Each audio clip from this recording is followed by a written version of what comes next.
everybody. Welcome to the Hallmarkies podcast. We are very excited today to talk to one of the stars of Hallmark Movies and Mysteries, the new Mahogany film, The Holiday Stocking. We're talking with Nadine Ellis today. And thank you so much, Nadine, for coming on the podcast. Of course. Thanks for having me. Yes. And Jazzman is here. Yes, I am here. Also, we do have a subgroup called Mahogany Cast with me, Bree, Dorian. And so we do talk about all the Mahogany movies that have been coming out so far. I love it. We're excited about this So one coming out, so we can't wait to do a review on it. Yes, thank you. I'm excited too. What we like to do for our guests is get to know you a little bit. So tell us a little bit about what inspired you to get into acting. How'd you get started? You know, I was a dancer for many years and started off pretty late for most girls, most female dancers, because I started at 13. I saw Fame and I was like, I want to do that. And, went home and my parents are like, okay. And they put me in and it was my language. All of a sudden I found my love language. So I went through high school, started college and had that little voice in the back of the head that was like, do that, maybe do that. And I just kind of had this feeling that I was, my late teens, early 20s. I was like, it's too late. Like all these other women have already done it. They've already established their spot and it's too late. And that voice just kept coming back. And so finally I went for it. And my big plan was because I'm from New York, I'm from Queens, New York. So my big plan was that I was going to move to LA and I'd have dance as my day job. And then I'd study acting at night. And so that's what ended up happening. And by the grace of God, it all kind of worked out. Yeah. So you were like, yeah, I want to live forever. You're like Fame. And then I ended up going to the school that Fame is based. Oh, really? LaGuardia. Yeah, I ended up going to LaGuardia. So I definitely followed that fire inside, to the dream. Yeah, that's great. Yeah. Thank God. Look, thank God it worked out, y'all. Yeah. Do you remember your first role that you ever got, either with a dancing role or just a speaking role?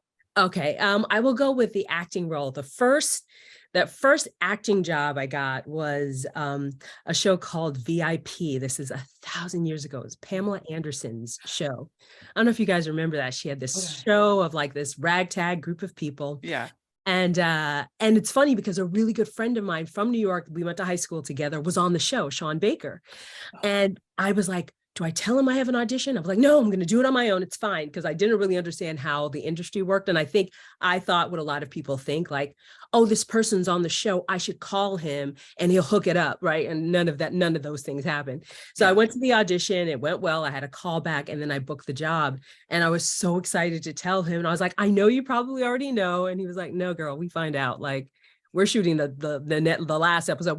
I'll find out when we get to the new episode. So I was just so excited. And I remember as a dancer, a huge, my signature look at the time was high ponytail, high long ponytail, right? And so I went in and my character was really supposed to be this girl who was dating, ironically, the person I was dating on the show was my friend Sean, and he kept doing all the wrong things. And so I would swing that ponytail and storm out. And that became kind of the signature thing.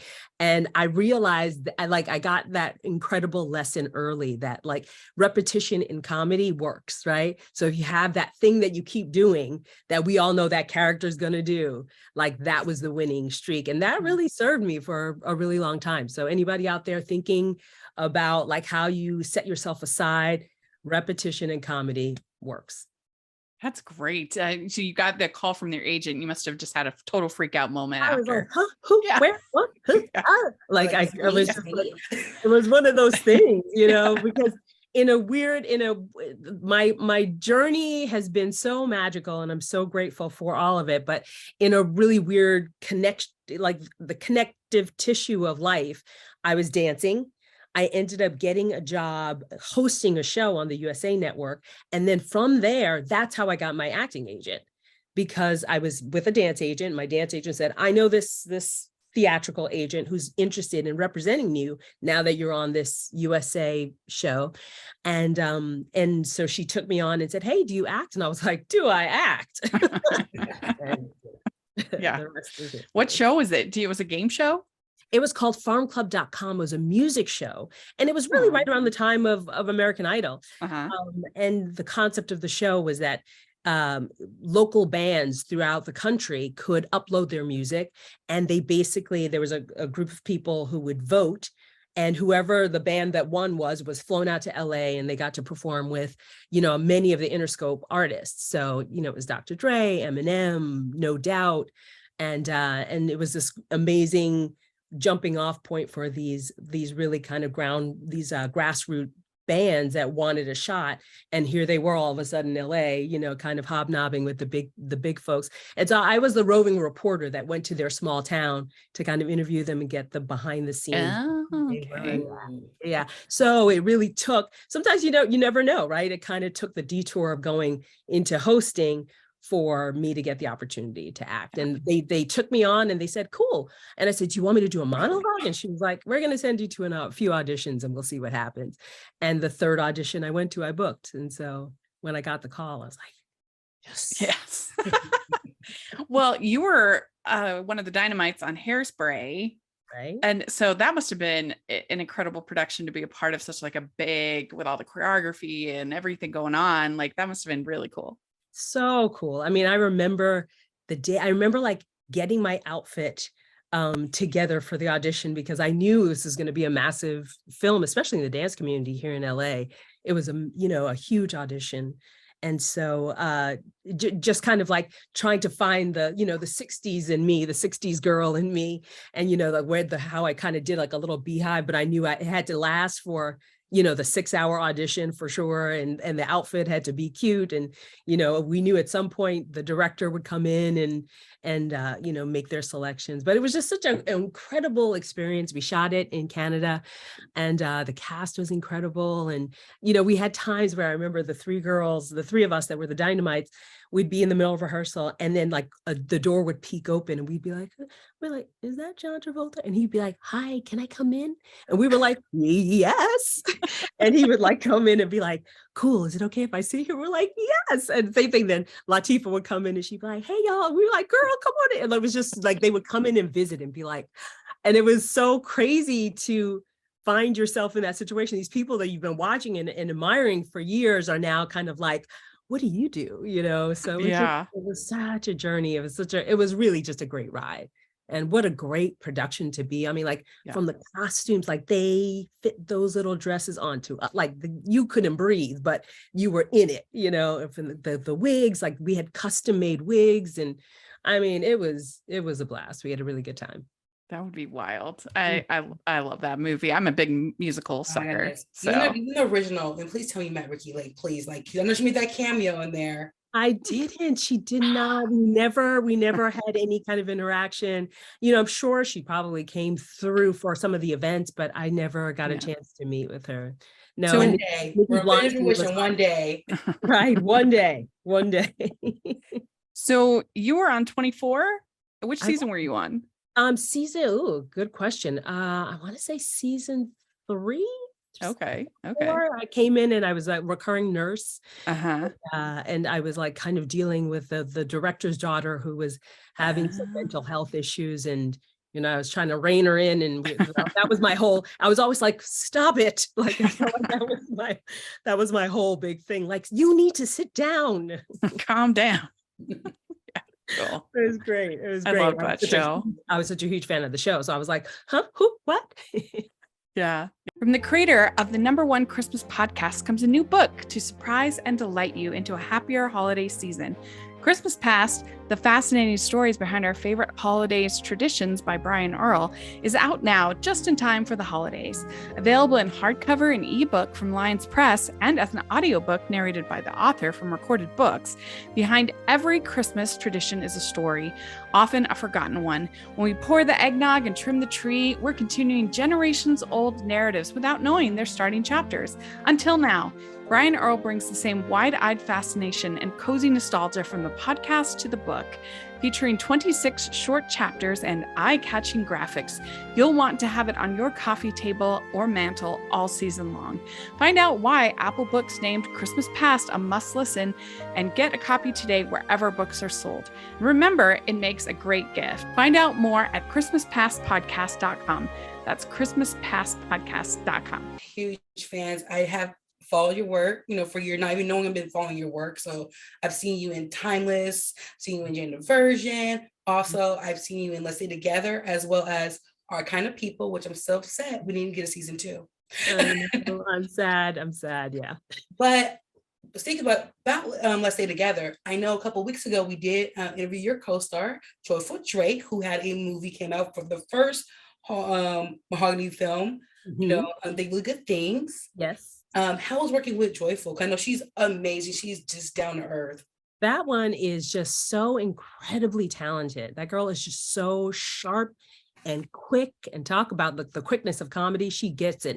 And then to have that face and the body, like she has the package, right? And then the chops are just as deadly. Like she's just such a force she really is. It was incredible to watch her as we work together. Sometimes I'd be like, go ahead, girl. You just have those moments where you're like, I see all of that, so that one is incredible. I'm not even a little bit surprised, and more to come. Hopefully, we loved interviewing her. Maybe together, maybe a reunion on Hallmark, maybe. Hopefully. Come on. Yes. Speak it into existence is what I say.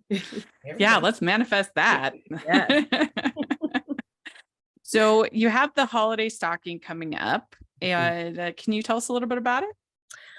So the holiday stocking is this really sweet story, and I'm loving this kind of turn. And I guess it's always been there, but maybe I'm just very aware of stories about sibling love.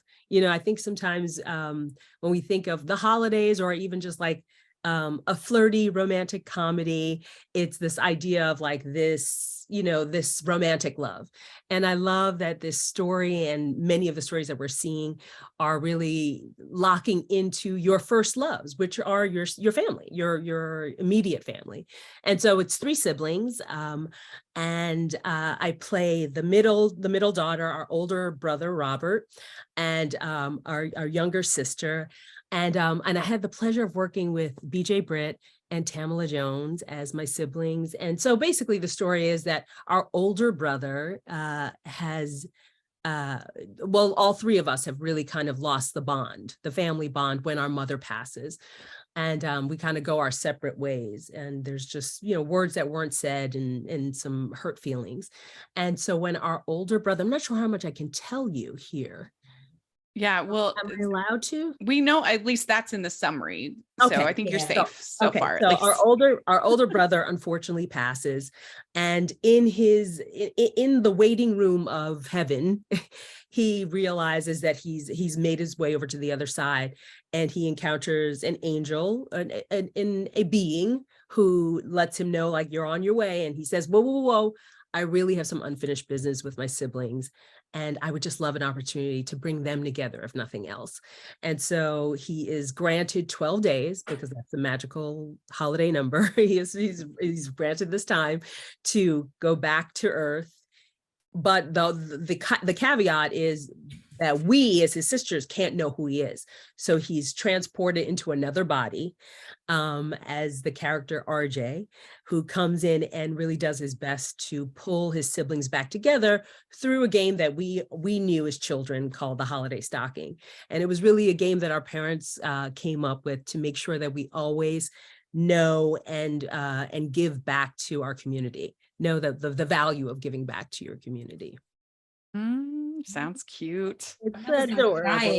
On the podcast right now, like just hearing you talk about the story behind, like it's gonna be a tearjerker for me, and just resonating with family. I'm like, I understand that from a cultural perspective, or just understand from my family growing up. Like, yeah, we used to have traditions like that. Like, we used to do different little things. I'm like, I do miss those little things. I'm like, this is going to be a great movie. And I think so. I really do.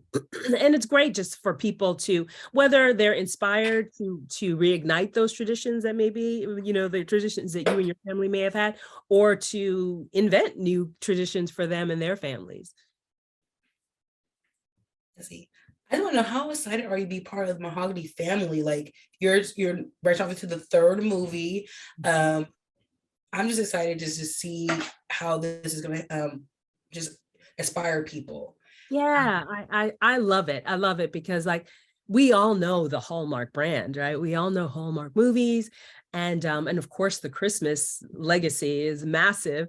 And so it's just wonderful that Hallmark has decided to branch out and to really include a whole group of people that may have in the past not necessarily felt seen.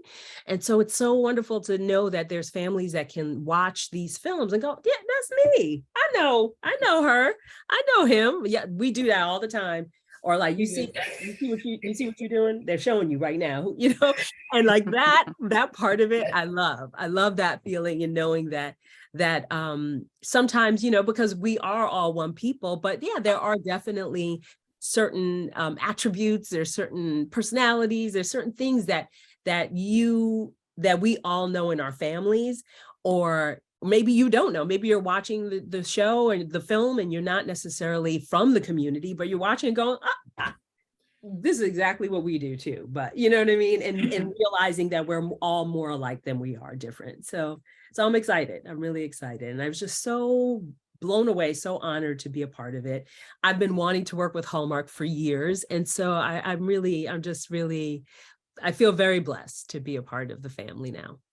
Well, welcome to the family. So do we still get romance in this movie, or is it really more just about the sisters? There's a cute boy. Yes. Oh. Well, not a boy, a grown man, sexy, intelligent man who's out doing his thing. And yeah, and what I love about it is that, in this world of TikTok and Instagram and all the social media stuff, right, where we see private jets and this lifestyle that is like attainable, I guess, for a certain group of people, but for the rest of us in the world, like, it's nice to like have this film really highlight this very attractive man his life is about giving back. His life is about being philanthropic and how they connect. Now, my character, Danny, now, I just want to say, it's not that she is selfish by any means, because that's not it. No, she is just ambitious, and she is trying to move through her world in the best way that she knows how. And so maybe she starts off with not the best of intentions, or not the purest of intentions, but slowly but surely, with connecting with her family and connecting with this man, she really does kind of land back into the arms of her family values. That sounds great. I'm excited. So with you and Tamala playing sisters, did you work on creating that chemistry at all so that, felt believable that you were related? Right. You know what? What I'm so happy to say is that there was no work. There was no work needed in that. Like, I remember coming in, we happened to be like, I was walking out of a hair test. She was coming in for her makeup test. And like immediately I was like, and she was just like, and we just completely embraced each other. And it was like, girl, it's so great to meet you, to work with you. And we were just kind of gushing back and forth to each other. And it was home immediately. And that woman's sense of graciousness and giving is out of control. I don't know if I've ever encountered somebody quite like that. She was like giving gifts from the beginning. I was like, stop giving me things. I mean, seriously, she's just such a sweet, sweet soul. And it was just easy. It was easy to be like, easy. Yeah. Easy. That's great. That's so lucky. So was this shot in Vancouver? No, it wasn't. We actually shot in Utah. Yeah. Yes. I landed around the corner from you. Yeah, I'm from Utah. Oh, are you really? Yeah, oh, wow. yeah. Well, the day I landed, it was 108 degrees. And I was like, it was a hot summer. Oh no. So like, we got a high here in California. It was 113, 15s. Right. When I left LA, it was 113. And when I got there, it was 108. But then, as we're trying on coats and scarves, I'm like, oh boy, okay. It's gonna be a run. Did they have to put like ice packs in your jacket? Luckily not. Like a lot, we really did kind of like, that first week of just kind of getting prep stuff done was really the hottest. And so then by the time we started shooting, we'd calm down to the 90s. Okay, so it was a cool breeze of 90 in the air. It was like, oh, okay, good. Oh, so is this Utah pretending to be New York, or pretending to be Utah pretending to be Chicago? Oh, Chicago. Okay, good. Yes, this will be fun to watch. Yeah, we had We are definitely very excited about the film. Ho, ho, ho. We'd like to take a second and thank our sponsor for this episode of the podcast. It's the Hallmarkies Patreon. Do you love Hallmarkies podcast, especially at Christmas? Do you enjoy the holiday previews, recaps, interviews, and bonus episodes? If the answer is yes, please consider supporting the Hallmarkies Patreon. We need your help to do what we do both during the Christmas season and all year round. But not only do you help a podcast led by strong, independent women by becoming a Patreon, you get to become a part of the Hallmarkies family. Starting at only $2 a month as a patron, you will have access to our Facebook Patreon group where we talk about the movies, shows, and more all year. We also have many monthly patron watch-alongs with guests like Lacey Chabert, Natalie Hall, Paul Campbell, Mary Lou Henner, and more, giving their behind-the-scenes details of their films. As a patron, you also have the chance to provide input into the podcast and even join us at different tiers. So this Christmas season, spread some cheer to the Hallmarkies Patreon and become a member today. You won't regret it. Go to patreon.com/Hallmarkies to learn more. That's patreon.com/Hallmarkies. I know that, this is going to air probably next week, but I know you have another movie coming out, The Christmas Clapback, which we did a preview with me and Dory about, the movie. Want to get a little snippet. I know it's coming out during the Thanksgiving weekend, but I know everybody's going to watch it on BET Plus. That's Let's talk right. a little bit about it real quick. Okay, so it's another story of sibling love, which I adore. Again, two other siblings, this time all ladies. And it's really us. There was no divide. Our mother also has passed, but it's really about holding the legacy of family. And our mother was like the cook. She was the cook in the neighborhood. She would, bring in all the homeless, like the unhoused friends and families that couldn't get back to their own families. And so this is the first year that we don't have her. And there's a huge cook-off every year, and we got to hold Mama's legacy to heart, and we can't mess it up. So it's just the journey of that. And again, another cute boy. I'll take it, ladies. Yeah. I'll take another cute man to look at and to maybe smooch with every now and then. Awesome. So you heard it here first, Hallmarkies. We watch, on Sunday, check out the Christmas Clapback, which is happening during Thanksgiving, or it was past Thanksgiving, but check that out first. Do a movie binge. There we go. Nice little Christmas situation. Very good. We'll look forward to that. And so let's ask you some fun holiday questions. All right, hit me. Okay, here we go. What is your favorite holiday drink? Oh, favorite holiday drink? I would say eggnog, but more and more, I find myself just kind of gravitating to champagne. Champagne's kind of like it's my year-round drink, but yes, I found myself kind of going.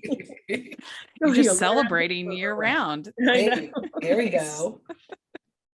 Right. Favorite holiday cookie or treat? Oh, sugar cookie for sure. Like I will nibble on a sugar cookie forever, because it always feels light, right? It feels like, oh, this is not bad. And then 7 in, you're like, okay, maybe I should put the cookie down. They are called sugar cookies. So. All right. What is your favorite Christmas song or carol? Oh, okay. There's two, right? Both Ella Fitzgerald. I grew up with Ella Fitzgerald in the house a lot. Definitely during the Christmas holiday. But she has a song called "What Are You Doing New Year's Eve?" and I love it. It is like it's the sweetest way to ask anybody out, like with a little sultry Ella vibes to it, right? And it's like I just love the tone and the vibe and the feeling of that song. And I'm not remembering the title, but I'm gonna totally embarrass myself now. On the tree,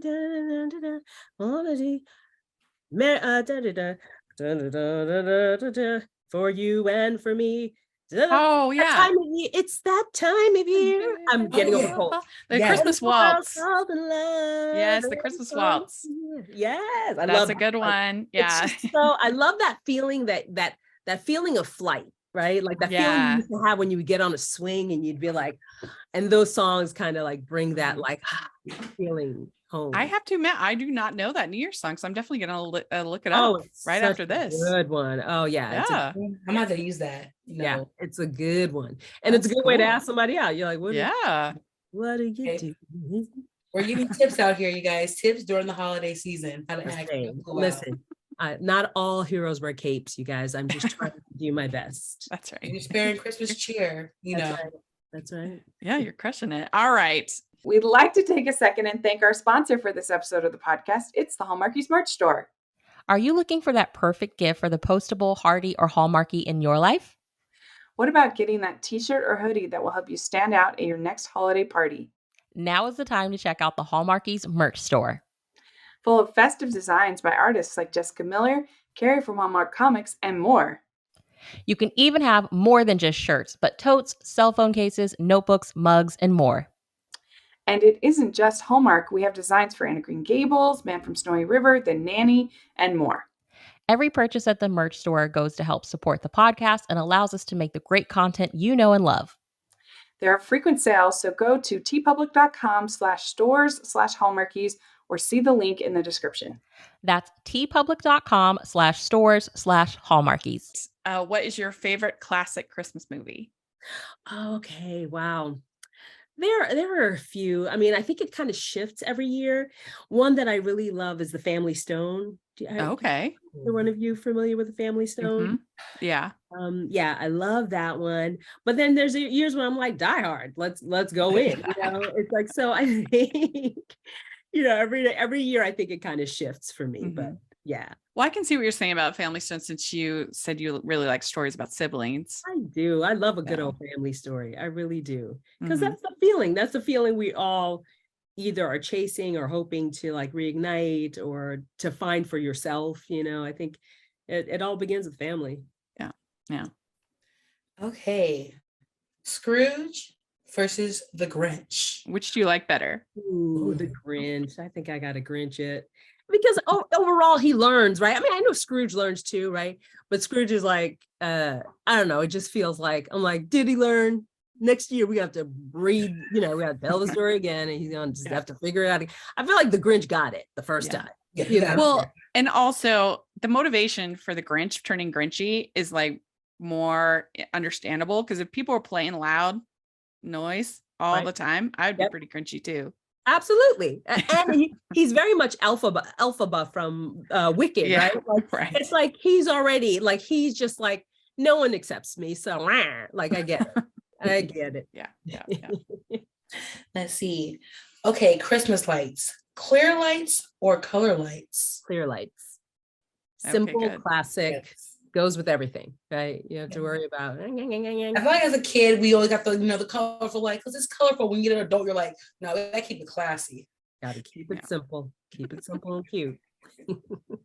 All right. Which would you rather do? Would you rather be in a snowball fight or build a snowman?